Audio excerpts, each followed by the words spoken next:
안녕하십니까. 폴리오고사에서 기술 지원을 담당하고 있는 함대호 이사입니다. 오늘은 폴렉스 DFE SI를 활용한 정전기 대응 설계 방안에 대하여 말씀드리겠습니다. 이번 세미나에서는요, 정전기가 세트 내부로 유입되는 경로별로 영향도 및 대응 방안을 실험을 통해 살펴보고요. 이러한 부분들을 사전에 검증할 수 있도록 폴렉스 DFT를 활용한 검증 사례를 소개해 드리도록 하겠습니다.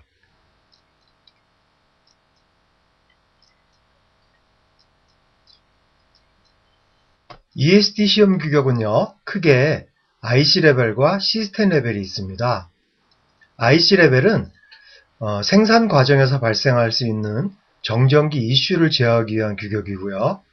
시스템 레벨은요, 사용자가 제품을 직접 사용 시에 발생할 수 있는 정전기 이슈를 제어하기 위한 규격입니다.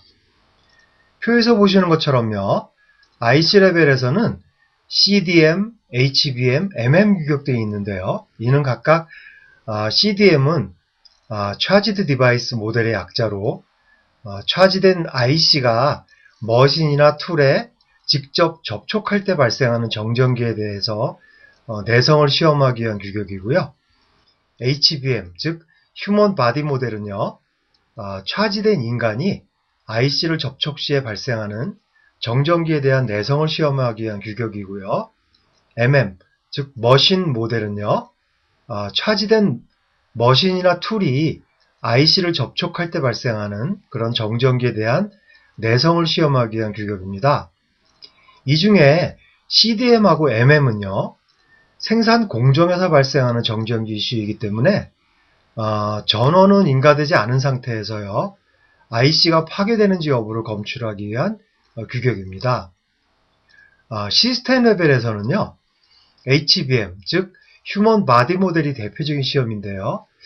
이건 차지된 인간이 시스템을 접촉할 때를 대상으로 만들어낸 규격입니다. 그래서 시스템의 전원을 켠 상태에서요, 오동작이나 고장을 검출하기 위해서 만들어낸 시험 규격입니다. 그런데 통상 휴먼 바디 모델은요, 다음 두 가지 케이스로 나눠집니다. 즉 HSD 케이스하고 HMD 케이스로 나누어지는데요. HSD 케이스는요, 휴먼 스킨 디스차지입니다. 즉 이것은 차지된 인간이 손으로 직접 물건을 접촉할 때의 경우이고요. HMD, 즉 휴먼 메탈 디스차지는요, 차지된 인간이 열쇠 같은 금속 물체를 손에 쥐고요, 시스템을 접촉할 경우를 가정한 규격입니다. 그래서 HSD는요, 에어 디스차지가 발생하기 때문에 순간 전류는 적고요, 라이징 타임이 작은데요. HMD는요, 직접 다이렉트 디스차지이기 때문에 인체에 축적된 모든 전하가요, 순간적으로 빠져나오기 때문에 순간 전류가 크고요, 라이징 타임이 빠르고요, 또 지속 시간이 긴 특징이 있습니다.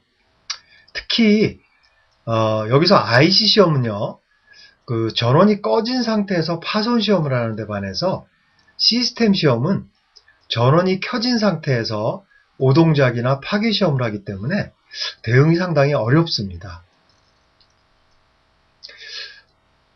통상요, 정전기는 두 가지 패스를 통해서 PCB 내부로 침투합니다. 첫 번째는요, 시스템 케이스로 인가된 정전기는요, 작업 홀 등을 통해서 PCB의 그라운드로 들어오게 되고요. I/O 신호선에 직접 인가된 정전기는 신호선을 타고 바로 IC 핀으로 들어오게 됩니다. 본 슬라이드에서는요, 우선 PCB의 그라운드로 유입된 정전기의 영향에 대해서 먼저 살펴보도록 하겠습니다. PCB의 그라운드로 유입된 정전기 전류는요, 그라운드 플레인 층을 따라서 쫙 흐르면서요, EM 필드를 생성시켜서 트레이스에 마치 크로스톡 형식으로 노이즈를 유기하게 합니다. 근데 이 경우에 만약에 그라운드 임피던스가 낮게 잘 설계되어 있다면 유입된 노이즈의 양은 크지 않기 때문에 큰 문제가 발생하지 않습니다. 우측 상단의 그림에 보시는 것처럼요. 길이가 10cm 정도 되고요. 선폭이 0.3mm이고요. 그라운드 플레인에서부터 약 0.1mm 높이로 이격되어 있는 트레이스를 만들었을 때 슬릿이 없을 때요. 즉 노멀한 그라운드 플레인에 신호선이 올라가 있는 경우에는요. 약 한 4kV의 정전기를 인가해도 신호선에는 약 한 220mV 정도의 노이즈가 유기되기 때문에 큰 문제는 안 생깁니다. 그러나 좌측 상단의 그림처럼 만약에 이 트레이스 하단에 폭은 약 1mm 정도 되고요. 길이가 약 한 20mm 정도 되는 슬릿이 존재한다고 가정을 하면 이렇게 만들었을 때는요. 즉 그라운드의 임피던스에 불균형이 생기게 되면 문제는 심각해집니다. 이런 경우에는요. 그라운드의 PCB 플레인에서는요. PCB의 엣지 부분이나 보이드 주변의 부분의 임피던스가 높기 때문에 이 부분을 신호선이 지나갈 경우에는 큰 노이즈가 유기되게 됩니다. 그래서 왼쪽 그림에 보는 것처럼 이렇게 슬릿을 만들었을 경우에는요. 저희가 시험을 해보면 그 노이즈가 유기되는 노이즈가 당초 220mV에서요. 3.6V로 크게 증가하게 됩니다. 그래서 결국은 시스템의 오동작을 일으키게 됩니다. 즉 신호선이 슬릿을 통과하는 경우에는요. 유입되는 정전기 노이즈가 아주 크게 증가하게 되기 때문에 주요 신호선은 슬릿을 지나가지 않도록 설계하셔야 합니다. 그런데 어쩔 수 없이 슬릿을 지나가야 되는 경우에는요. 적정 거리 이내에 스티칭 컴포넌트를 배치해주면 효과를 볼 수 있습니다. 근데 또 한 가지 주의해야 될 점은요. 슬릿을 지나가는 것 자체 영향보다는 리턴 커런트가 슬릿을 감싸며 돌아가는 데 영향이 크기 때문에 슬릿을 넘어가는 거에 뿐이 아니고요. 슬릿 근처를 지나가거나 또 슬릿으로 리턴 커런트가 흐르도록 설계하시면 안 됩니다. 그래서 만약에 신호선이 슬릿 주변을 지나가게 될 경우에는요. 적어도 1mm 이상 이격해 설계해야만 안전한 설계가 됩니다. 또한 PCB 엣지 주변에는 플린징 효과로 인해 갖고요. 큰 와류 전류가 흐르게 됩니다.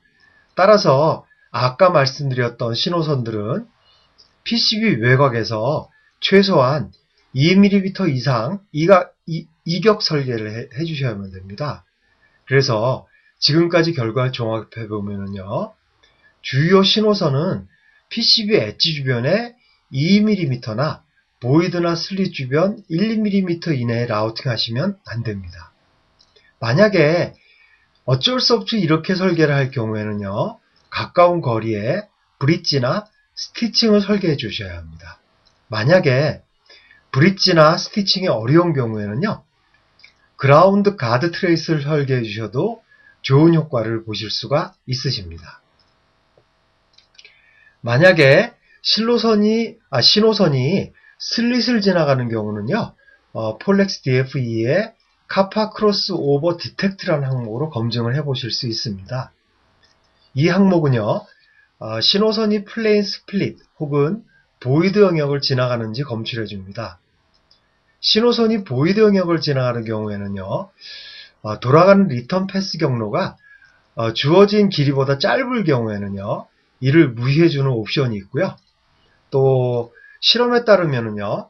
유기되는 정전기 노이즈는 슬릿이 커트된 층수에 비례해 증가하는 경향이 있습니다. 그래서 이런 경우는 타겟 레이어 옵션을 이용해서 검증을 할 수가 있습니다. 만약에 보정을 위해서 스티칭 컴포넌트를 사용하게 되는 경우에는요. 적정 거리 이내에 스티칭 컴포넌트가 존재하는 여부도 역시 검증하실 수가 있습니다. 좌측 하단에 체크 결과를 보였는데요. 그 윗부분에 보시면 슬릿을 통과하는 부분이 있는데요. 이 경우는 리턴 패스가 돌아가는 길이가 짧아서 패스 처리됐고요. 아랫부분은요. 트레인드 비아를 지금 신호선이 지나가게 됐는데요. 이 경우는 돌아가는 리턴 패스 길이가 길어서 페일로 검출된 것을 보실 수가 있으실 겁니다. 그리고 말씀드린 것처럼요, 신호선이 슬릿을 크로스하는 경우에는요, 스티칭 외에 그라운드 가드 트레이스를 설치하면 효과적인데요. 이 경우에는요, ESD뿐이 아니라 EMI 문제도 방지할 수 있는 효과가 있습니다. 그러나 가드 트레이스 설계할 때요, 그라운드 트레이스만 설치해 놓으시게 되면은 임피던스가 높아지게 되고요. 또 공진점이 발생해서 오히려 역효과가 발생하게 됩니다. 그라운드 가드 설치할 때는요, 가드에 그라운드 비하를 충분히 만들어줘서 그라운드 가드의 임피던스를 낮추시는 게 아주 중요합니다. ESD 경우에는요, 저주파이기 때문에 비하간 간격은 가드 트레이스의 양쪽 끝단하고 가운데만 설치만 해도요, 신호선으로 유기되는 정전기 전압은요, 절반 정도로 떨어지게 됩니다. 그라운드 가드의 설치의 적정성은요, 폴렉스 DFE의 컴플리트 쉴드라는 항목으로 검증하실 수 있습니다. 그 그림에서 보시는 것처럼요, 이 항목은요, 신호선 주변으로 그라운드 가드가 강건하게 설계되어 있는 여부하고요, 그라운드 가드에 비하가 적정 간격으로 설치되는지 여부를 동시에 검증하실 수가 있으십니다. 우측 하단 결과창에 보면은요, 그라운드 비하 간격이 요구되는 1.5mm보다 더 큰 간격인 3.9mm 간격으로 설치되어 있기 때문에 페일로 감지된 것을 보실 수가 있습니다.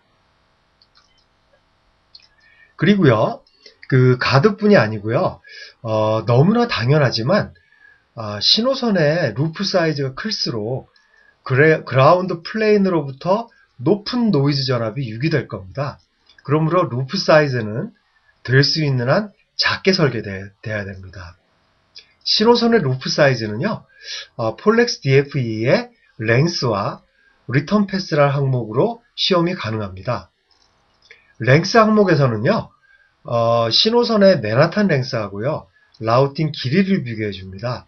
그래서 신호가 쓸데없이 긴 길이로 라우팅 되는 경우에 이 문제를 검증해 주고요. 리턴 패스 항목에서는요, 신호선의 길이하고 리턴 패스의 길이의 비율을 검증해 줍니다. 이 항목은요,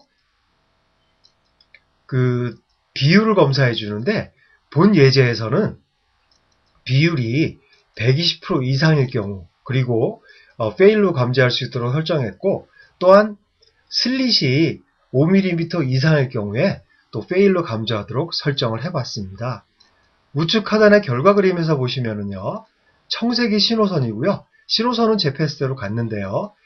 적색이 리턴선을 보여줍니다. 리턴선은 비하의 안티패드 영역을 돌아갈 수밖에 없기 때문에 좀 길게 라우팅된 걸 볼 수가 있으십니다. 그래서 결과적으로 신호선 대 리턴 패스의 비율이 120%를 넘었기 때문에 페일로 감지되었음을 보실 수가 있으십니다. 그리고요, 마지막으로 아까 말씀드린 것처럼요, 트레이스가 PCB의 엣지 부분에 라우팅 되었는지 검증하는 여부는요, 폴렉스 DFE의 보드 투 넷 클리어런스라는 항목으로 체크를 해보실 수 있습니다. 신호선이 PCB의 엣지 근처에 존재 여부는 본 항목에서 검증할 수 있고요. 커플링된 길이도 또한 중요 변수이기 때문에 이를 동시에 검사해 볼 수가 있습니다. 신호선이 PCB 엣지 근처에 존재할 때는 유기되는 노이즈는 사실 PCB의 스택업에 따라 특성이 다르기 때문에 절대값은 큰 의미가 없지만은요, 실험 결과에 따르면 2mm 정도만 이격하셔도 PCB 엣지에 바로 존재할 경우보다 약 한 절반 정도 노이즈가 감소하게 되고요. 2mm보다 더 떨어뜨리면 그 이상은 더 띄워도 노이즈 감소 효과는 크게 변화하지 않습니다.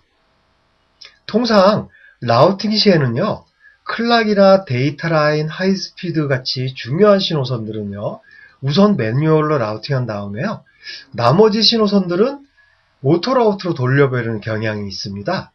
근데 이러한 경우에는 정전기에 취약한 리셋 라인이나 스위치 라인 등이 PCB 외곽에 배치되는 경우가 종종 있기 때문에 본 검사는요, 반드시 수행돼야 됩니다. 또 하나 주의해야 될 점은요. 통상 트레이스는 솔더 레지스터로 덮여 있지만 만약에 실수로 PCB 엣지 근처에서 트레이스의 솔더가 오픈되어 있는 경우에는요. 정전기가 케이스로부터 바로 스파크 현상을 일으키면서 직접 트레이스로 유입되게 되기 때문에 솔더 레지스터가 PCB 엣지 근처에서 오픈된 곳이 있는지 반드시 검사를 해줘야 됩니다. 이 검사는요. 폴렉스 DFE의 컨펌 넷그룹이라는 항목에서 검사하실 수가 있으십니다. 그 다음에는요. 신호선이 레이어를 체인지할 때 일어나는 영향에 대해서 한번 볼 건데요. 신호선이 레이어를 변경하는 경우에는요. 정전기적으로 심각한 문제가 발생하게 되는데요. 이때는 두 가지 요소가 영향을 끼치게 됩니다.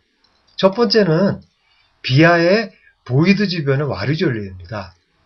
그러나 이 경우는요, 일반 보이드 응형을 지나갈 때랑은 달리 리턴 커런트는 보이드 주변을 통해 흐르지 않기 때문에요. 정전기 입장에서 영향은 크지 않습니다. 문제는 두 번째인데요. 두 번째는 신호선이 동정 플레인 간, 그러니까 같은 플레인 레이어를 체인지할 경우에는요. 두 플레인 간의 전이가 같기 때문에 큰 문제는 유발하지 않는데요. 만약에 이종 플레인 간의 레이어를 체인지할 경우에는요. 플레인과 플레인 간 디스플레이스먼트 커런트라고 인한 노이즈 때문에 RF 에너지가 발생하게 되는데요. 이 에너지가 비하에 직접 커플링 되게 돼서 문제를 일으키게 됩니다. 근데 이 경우에도요. 만약에 그라운드와 파워 간의 디커플링이 적절하게 되어 있는 경우에는요. 정전기 순간 전류가 그라운드와 파워 플레인에 동전위로 흐르게 되기 때문에 문제는 좀 줄어들게 되지만은요. 디커플링이 잘 되어 있지 않은 경우에는 문제가 커지게 됩니다. 즉 이종 플레인을 신호가 지나가게 되더라도요. 디커플링만 잘 되어 있으면 큰 문제는 발생하지 않습니다. 이번 페이지에서 보시는 실험은요. 디커플링이 전혀 되어 있지 않은 경우를 가정했기 때문에 다소 과장된 경우를 보였지만 신호선이 파워 플레인과 그라운드 플레인을 이동하는 레이어 체인지를 할 경우에는 유기되는 전압은요. 우측에서 보시는 것처럼 4V 정도로 이전의 230mV 경우보다 아주 크게 유기돼서 정전기 문제를 일으키게 됩니다. 따라서 정전기 센시티브한 신호선들은요. 가급적이면 이종 플레인 간 레이어 체인지를 안 하시는 것이 좋은데요. 레이어 체인지가 필연적인 경우에는 주변에 스티칭 비하나 스티칭 컴포넌트를 일정 거리 내에 배치해주면 효과를 보실 수 있으십니다. EMI적으로도요. 모든 신호에 대해서 스티칭 해주는 게 아니고 고주파 신호만 스티칭 해주는 것처럼 신호선이 레이어를 체인지하는 모든 경우에 ESD 대책을 세울 필요는 없지만요. 문제가 발생하는 신호선에 선택적으로 스티칭을 해주시면 ESD에 많은 효과를 보실 수가 있으십니다. 종합해보면 고려해야 될 사항은 다음과 같습니다. 첫 번째로 센시티브한 신호의 비하 주변에 스티칭 비하 커패시터를 설치해 줍니다. 보다 효과적인 방법은 센시티브 신호 주변에 가드 트레이스를 설치해 주는 방법입니다. 스티칭의 경우 많을수록 효과가 큰데요. 통상 두 개의 스티칭 컴포넌트는 가드 트레이스와 동일한 효과를 가집니다. 즉 스티칭 비하보다는 가드 트레이스가 효과가 더 좋습니다. 셋째로 그라운드 플레인과 파워 플레인을 인접 배치하고 간격을 최소화해서 플레인 간 커패시턴스를 증가시킨다면 임피던스가 떨어지기 때문에 만약에 신호선이 그라운드 플레인과 파워 플레인을 지나가게 되더라도 생기는 노이즈는 작아지게 만들 수도 있습니다. 이러한 신호선이 레이어를 체인지하는 경우에는요. 적절한 대응 설계를 했는지 여부는요. 폴렉스 DFE의 어프로치 그라운드 비아 체크 아이템으로 확인해 보실 수가 있으십니다. 신호선이 레이얼 체인지하는 경우에는 말씀드린 것처럼 그라운드와 그라운드 플레인 간을 이동하는 경우에는 스티칭 비아를 설치해서 임피던스를 떨어뜨려야 되고요. 그라운드와 플레인 간의 이동 시에는요, 스티칭 커패시터 설치해서 설치해야 되는데요. 이 항목은 신호선 레이어 체인지 했을 때 주변에 비아나 스티칭 컴포넌트가 필요한 거리 내에 필요한 수량만큼 존재하는지를 검사해 줍니다.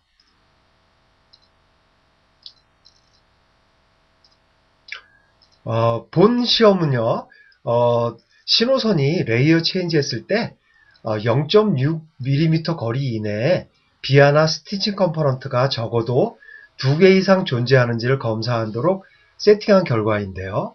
우측 하단의 결과 그림을 보면은요, 신호선이 레이어를 체인지 했는데요.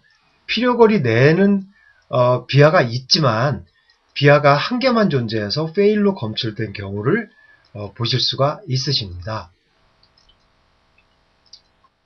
다음 페이지는요, 그라운드 플레인의 임피던스의 영향을 설명해 놓은 페이지입니다. 앞서 이야기한 것처럼요, PCB의 그라운드를 통해서 유입된 정전기가 원활하게 빠져나가기 위해서는 그라운드 플레인은요, 로우 임피던스 패스를 가지도록 설계되어 있어야 됩니다. 즉, 큰 파도가 몰려올 때요, 같은 보트를 타고 있는 사람들은 상대적으로 같이 움직이기 때문에 차이를 느끼지 못합니다. 그렇지만 보트를 두 대에 나눠 타고 있는 경우라면 파도가 몰려오면 상대적인 위치 차이 때문에 그 파도를 느낄 수가 있습니다. 그 원리랑 똑같습니다. 즉, PCB 설계할 때는 많은 이유로 그라운드 플레인이 단일 플레인으로 설계되어 있지 않고요. 분리되어 있는 경우가 되게 많은데요. 이 슬라이드에서는요, 분리되어 있는 두 그라운드 연결 상태가 정전기 유입 시 어떤 영향을 끼치는지를 보여주고 있습니다. 이번 실험에서는요, 작은 사이즈의 그라운드 플레인이 하단의 그 넓고 콰이어트한 그라운드와 연결 조건을 달리했을 때 영향을 보여주고 있습니다.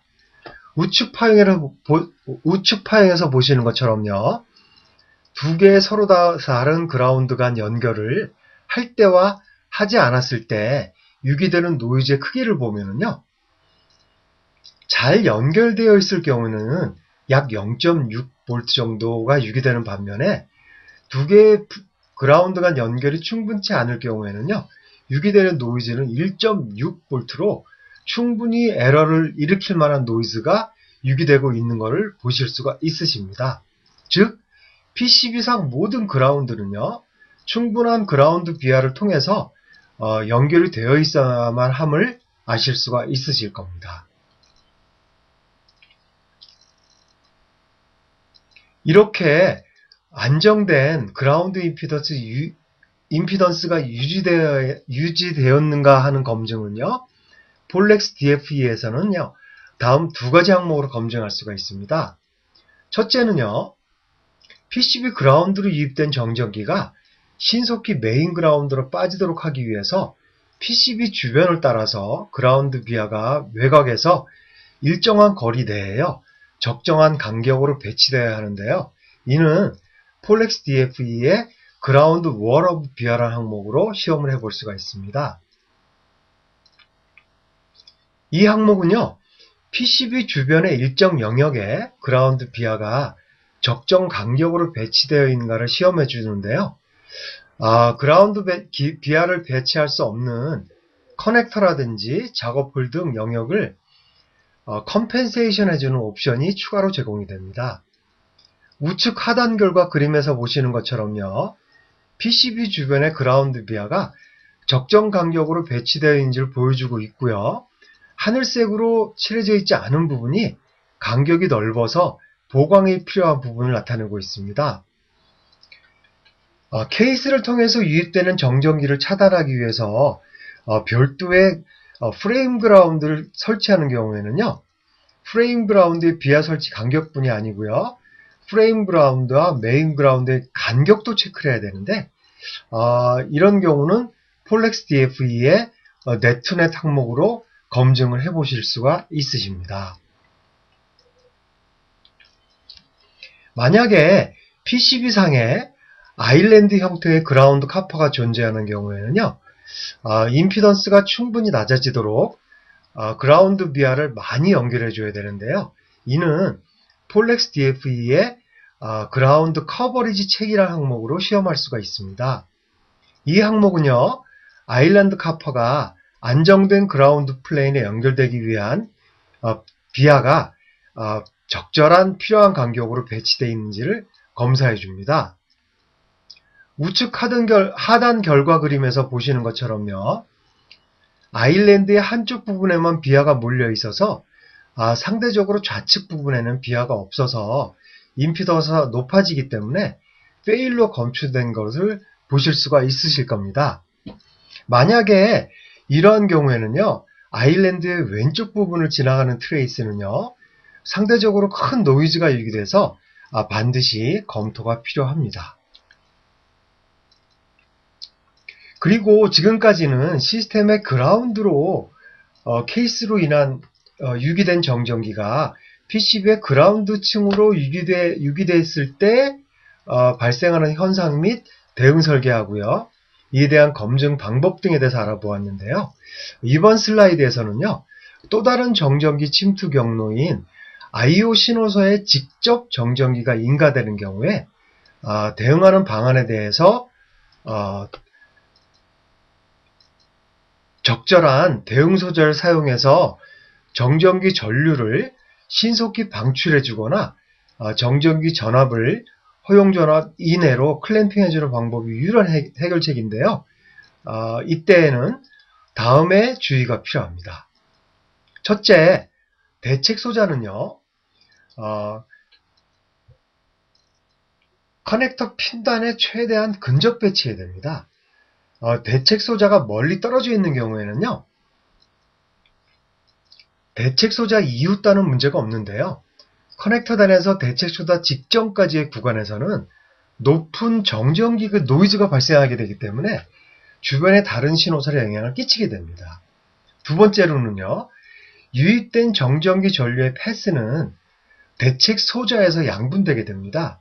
이때는 임피던스가 낮은 곳으로 더 많은 전류가 흐르게 되기 때문에 대책 소자의 양단 패스는 최대한 굵게 설계되어야지만 신호선 쪽으로 흐르는 정전기 전류의 양을 줄일 수가 있습니다.